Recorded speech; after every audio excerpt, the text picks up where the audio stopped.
The following is a presentation of WVUA 23 Sports.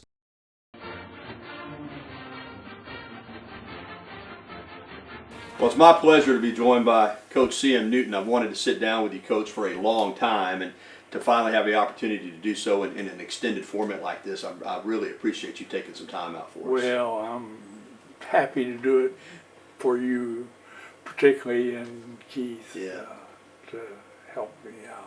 Well, we're glad to be here. I got a lot of topics that I want to cover with you because I've been following you for a long time, back to when I was a little boy. But let's just start with the iconic coaches that you were associated with early in your career that not many people can say. They played for Coach Rupp, later came back to work with him for a little bit, and then worked for Coach Bryant. I mean, those are two of the biggest names in the history of college coaching, and you had relationships with both. Well, they are, and they are both men that I admire greatly. Coach Rupp was a different breed of cat altogether, and Coach Bryant was a different breed altogether, and it was just a great experience working for both of them. Of course, working with them and playing for them. Is it true that you took a pay cut to come to Alabama from Transylvania? Yeah, only you would know that, Gary, but I did take a $3,000 pay cut to. And that was a lot of money in those days. It was a lot of money in those days and time. I didn't tell my wife at the time, Evelyn, what was going on. I just decided to take over the managing of checks and so forth and so on. You didn't want her to know. I didn't want her to know. Of course, you came into Alabama, and we talk a lot about Coleman Coliseum now, but in those days that was a magnificent facility. So you did inherit a brand new facility that was state-of-the-art in 1968. No question about it. That was state-of-the-art. Between Atlanta and Baton Rouge and New Orleans, it served as the primary facility for basketball. Of course, Coach Bryant had built that new facility, and people remember you for those great teams in the 70s, but y'all weren't very good when you got there. In fact, I think you coached 4 years before you had a winning record. Yeah. Did you think at times, boy, what have I gotten myself into here? Yeah, I certainly did, and it sounds like we've talked many times, and Gary, this is the first time we've really talked, and it was a scary thing to me because we coached 4 years in the new Coliseum before we won. Of course, it started to change, and as we alluded to earlier, you had already made a decision in your mind's eye that when there was a good enough, and not just in terms of athletic ability, but a young man that you thought could handle the situation, you were going to recruit a black student athlete. It was Wendell Hudson. Yes. And boy, did that turn out to be a winner for everybody involved.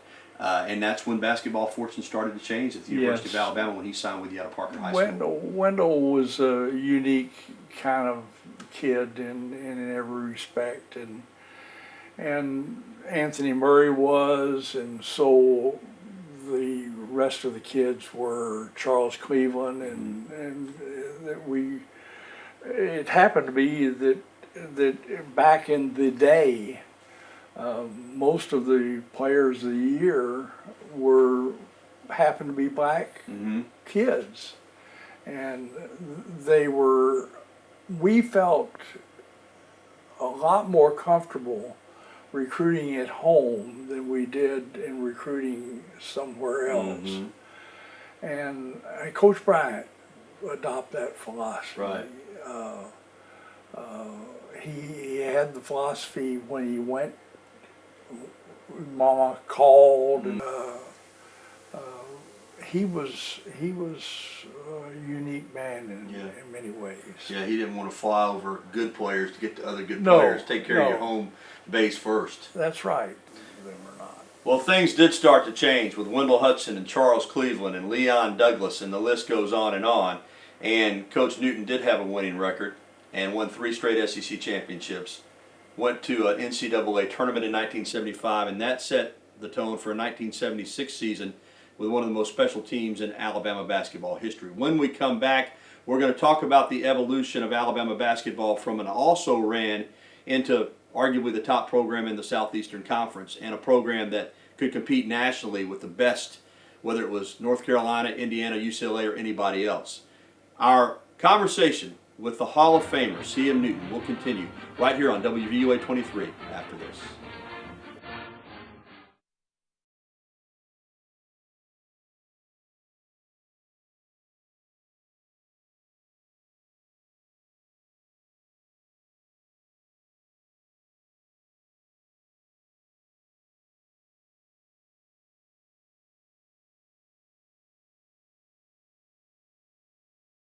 It's how he treated people, and not just people that could benefit him, but all people. Welcome back to our one-on-one conversation with Hall of Famer C.M. Newton, a basketball legend and one of the innovators and true gentlemen in the sport. Coach, again, I'm so thankful that you decided to sit down with us. Well, thank you. Let's pick back up with the Alabama years. We mentioned the integration of the program. Wendell was a tough kid and had to be because he went through some stuff, but his success led to you being able to recruit all of the top black athletes in the state of Alabama. It did, and I often wondered what would happen if Wendell failed. Wow. And not anybody has posed that question to me. I think if he fails in the program, that we fail. Wow. And this is scary in some ways, but it's true in other ways. And I think if we fail, he fails. Wow. But we don't have to worry about that No, because he was a great player, yeah, and a great ambassador for the program. And you start winning games, and then you had that incredible recruiting class with Dunn and Douglas and Cleveland. Might have been one more that I'm missing. Yeah, But it was a great class. We had some really fun recruiting back then, and we were able to get the Player of the Year each year that it went.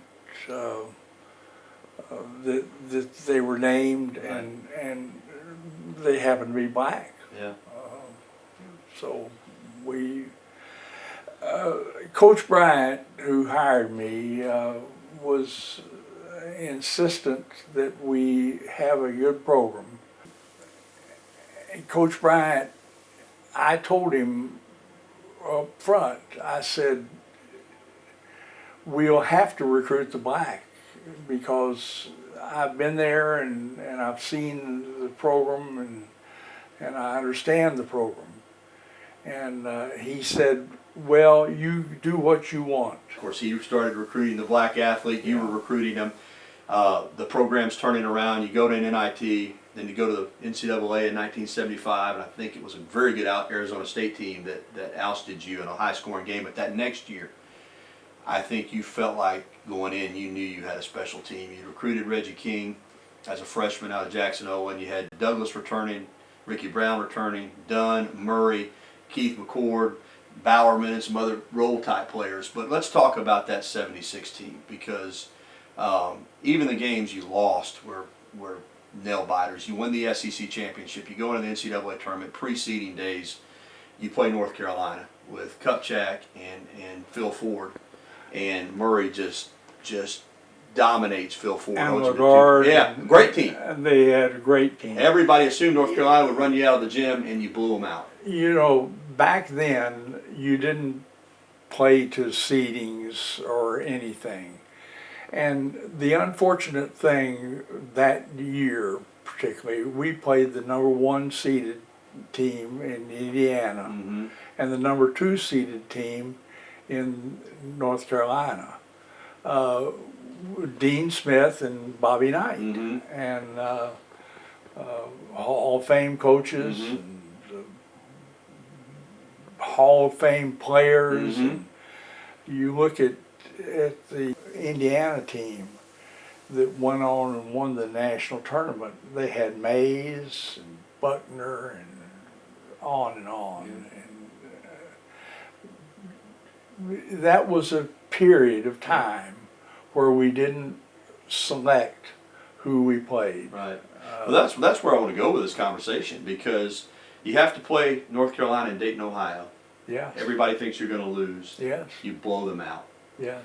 People around the country, that's still when things weren't, it's not like it's today. Everybody knew about everybody. Nobody around outside probably the Southeast knew how good you were. Yeah. Then you draw Indiana and Baton Rouge, and you mentioned it. They had Vincent at center, Abernathy and May at forward, Wilkerson and Buckner at the guards. But you matched up so well. You had Douglas, Brown, King, Murray, and Dunn. Yeah. And it was one of the great basketball games ever. You could have won it, but you didn't. Yeah. They went on to go 31-0, and I know that team, in my opinion, and I watched a lot of great Alabama teams, I still think it was the best ever Alabama basketball team, 1975-76. If you're in any other region, you go to the Final Four, and who knows, if you meet them in a semifinal or a national championship game, you might meet them. Does that one still stick with you, to know that you had a team good enough to win it? The 76 team does. Had it all. We had it all. Yeah. And we could have played with anybody, and we showed that. Right.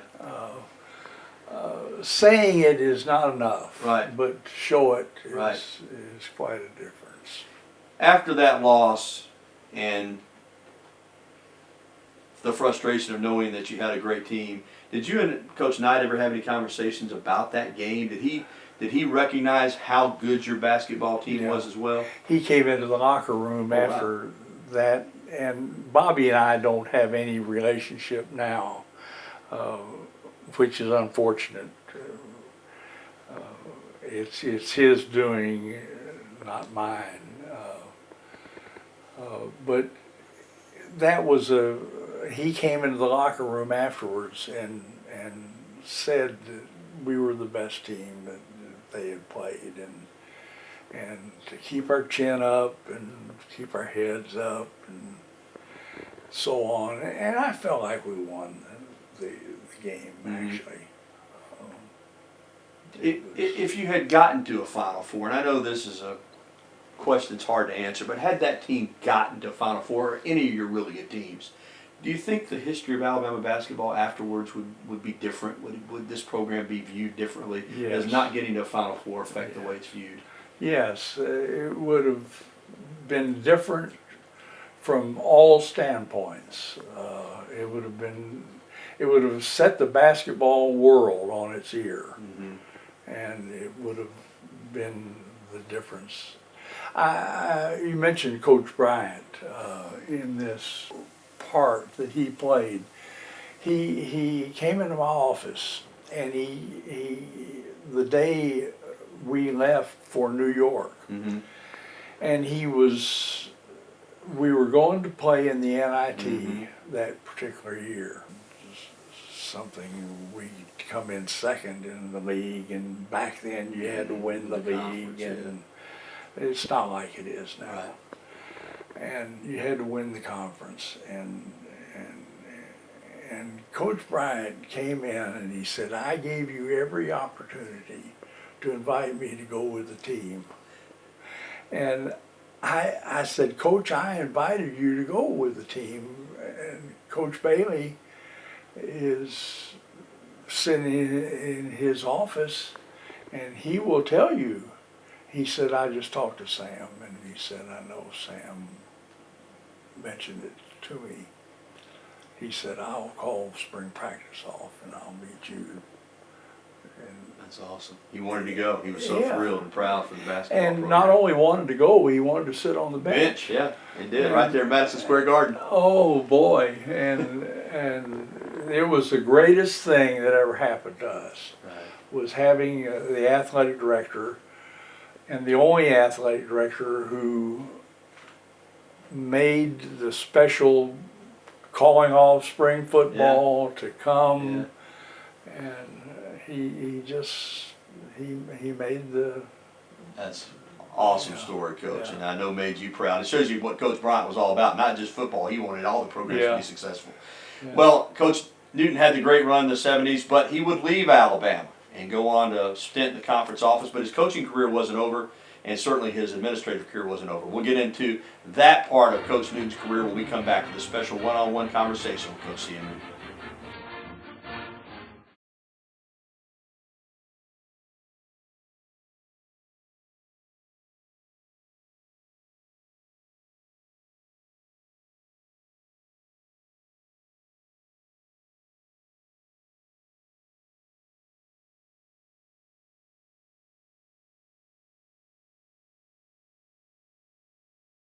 He was a man that of high character, of high ethics, and you hear that from a professional standpoint, but I got to witness it at home. Welcome back to the final segment of our special conversation with Hall of Famer Coach C.M. Newton. Time flies when you have fun, Coach. We're flying through it. But we covered the great teams you had in the mid-'70s at Alabama. But you were still good after that 76 team, and even in the late 70s you brought in Ken Johnson and Eddie Adams and Kent Looney and some of those guys, and you were still winning. Eddie Phillips came in. You were still winning a lot of games. We won a lot of games, even after the rules changed. Yeah. But you made the decision to leave Alabama. What happened there when y'all were still good? Well, Evelyn had a great saying. She used to say, "You need to leave while you're still in love." Wow. And I loved Alabama. There was no doubt but what I loved. Every peck and every part of Alabama. I left when I was in love with Alabama, and I don't know how to explain it. Other Left than a strong program for Coach Sanderson, and they were really good through the 80s and They into were. the 90s. They were. And you go into the conference office for a year, but then Vanderbilt called. So you went right back out on the bench. What happened with that decision? Vanderbilt called, and I didn't know how much money you could make in coaching. And they were just starting to pay the big salaries. And my exact words to Roy Kramer when he talked with me about that, I said, "You're going to offer me that much to coach basketball?" You were blown away. I was blown away, and I said yes. I got to do it. Yeah. And you had a good stint there. Again, we think of Vanderbilt now being a perennial NCAA tournament team. Much like Alabama, wasn't the case when you went there. You had to build them back up, and you left that program in better shape than you found it. But like Coach Bryant used to say, Mama called. Kentucky called. Cliff Hagan stepped down as the AD. And again, we know Kentucky for what it is, like Alabama football for what it is, but Alabama football went through its trial and tribulations. When you took over Kentucky, they were coming off the NCAA scandal with the FedEx packages and all that. It wasn't the Kentucky basketball that we know now. You come in there, and your first big decision was to hire Rick Pitino. Yes, and Rick is the best coach I've ever been around. And that includes Bryant and Rupp and That's saying something. all. That's saying something. But he was, and he, more than anybody else, built that program. I feel like I had something to do with it, but he more than anybody else built that program. When he left to go to the NBA, you made history again. You integrated the Alabama program, and then at Kentucky it came full circle. From Coach Rupp, you hired the first African-American coach in Tubby Smith at UK. Yeah, I told Tubby, I said, "I'll be hiring you as our head coach if Rick should leave, so expect that call." Okay. And I called him. He was a great coach, in my opinion. Still is. And he still is, and as Rick is. Yes. And I just really applaud them for what they did at Kentucky. Patino wins a national championship. Coach Smith wins a national championship. So you got 2 national titles as an AD at Kentucky. Your involvement with USA Basketball. You became president of USA Basketball, and you were in charge when the decision was made to bring in the professional athletes to play in the Olympics. What went into that? You feel like you're playing professionals anyway overseas, so you might as well get them. Was that the thought process? Well, Dave Gavitt had the thought process long before I did. Okay. And Dave really made the decision as president of USA Basketball that we would integrate the programs with the professionals. He asked me to head the thing up, and I jumped at the opportunity. I was coaching at Vanderbilt at the time. I jumped at the opportunity and took time to really get the thing right. And well, it was a huge success. The Dream Team is still one of the most amazing. yeah, there's been one dream team. That was it. Gary. 92. That's the I tell people there's been one dream team, Yeah. and there've been a lot of nightmare teams Yeah. since then. That was the greatest collection of basketball talent on one team ever. I Yeah. think we all will say that. Retirement comes. Of course, your first wife, Evelyn, passed away, and you made a decision with you and your wife, Nancy, to return here to Tuscaloosa for retirement and come back to Alabama. What went into that decision? Well, I loved Alabama, and I didn't want to stay in Lexington. The first basketball game I went to in Lexington, the first football game I went to, as a matter of fact, I got asked all the questions you could be asked about Kentucky was to do this and do that. You just want to get away from I it. said no. You had a big role here in bringing Coach Grant in after Coach Gottfried left, and are you surprised it didn't work out with Coach Grant? It seemed like such a good hire at the time. Yes, I'm really surprised, but I think, in response to your question, yes, I'm greatly surprised that Coach Grant didn't work out. Avery is the right person in this job now. Can Alabama get to the Final Four? Can it be done here? Yes, it can be, and it will be. You think Avery Johnson's the guy to do it? Yeah. Finally, I know you've been through the battle through the cancer. You look good. You sound good. How are you feeling? I feel so. Yeah, I'm 86 years old now. It's a full life. And I've had a full life. And that is in itself enough for me. Thank you, Coach. Thank you, Good Gary. to see I you. appreciate so much your taking time to come out and spend this time with me. Well, it's my pleasure, Coach, let me assure you. All right. That's our one-on-one conversation with CM Noon. I hope you've enjoyed it as much as I have.